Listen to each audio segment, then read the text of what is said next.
នេះថ្ងៃនេះខ្ញុំមានទូ inverter មួយដែលយើងតវារួចហើយគឺមានពូល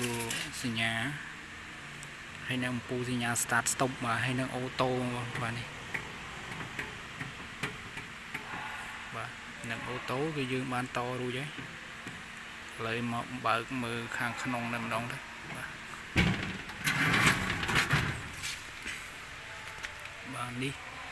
នេះជាអំពូលសញ្ញាពូល220ទេអានេះគឺយើងពង N បាទពង N ចូលហើយអានេះក៏ N ដែរនេះពូលនិមិត្តសញ្ញា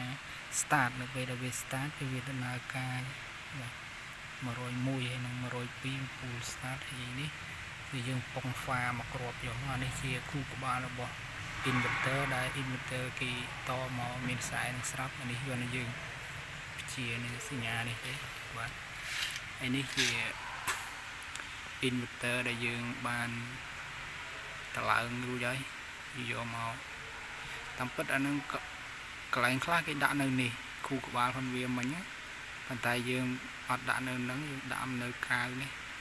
ស្រួលបាទនេះគឺមេវាគឺ60 អាំពែតប៉ុងនេះភុយស៊ីបសម្រាប់ការពារពេលដែលយើងតខុសតអីចឹងទៅវាអាចផ្ដាច់ហើយនេះ100ហ្នឹងគឺយកចូលមកអូតូហើយនេះ N នេះជានាឡិកាដែល timer កំណត់នាទីសម្រាប់ control ទៅលើ inverter នឹងតែម្ដងហើយនឹងនាឡិកាហ្នឹងគឺវាមានទូនាទីសម្រាប់វាយភ្លើងបញ្ចូលមករ៉ូឡេនេះហើយរ៉ូឡេនេះបានបញ្ជូនភ្លើងមកចូល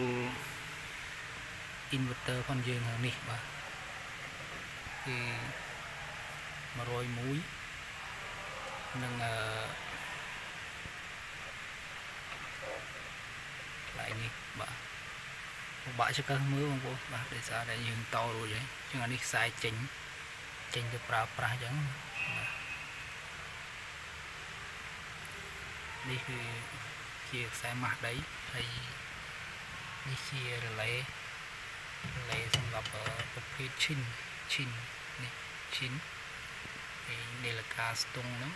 នាឡិកាស្ទង់នាឡិកាដែលយើងថា timer ហ្នឹងអាហ្នឹងយើងតមើលទៅបាទហើយរៀបចំបែបនេះហើយ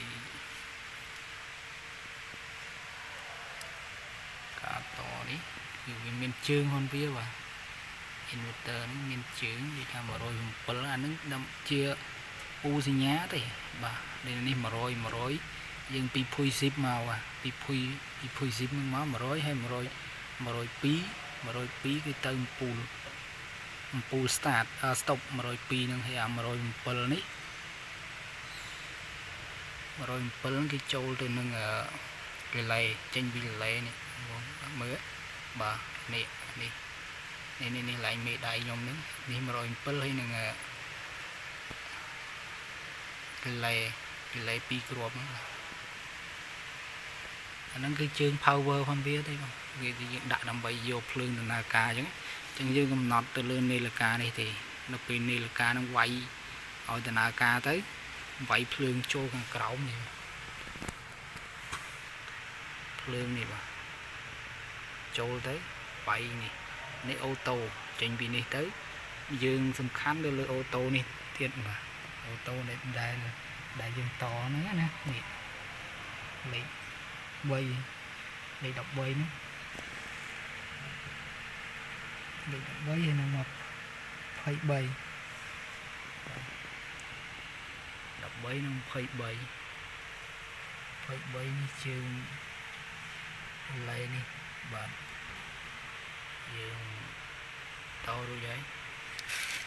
អំពី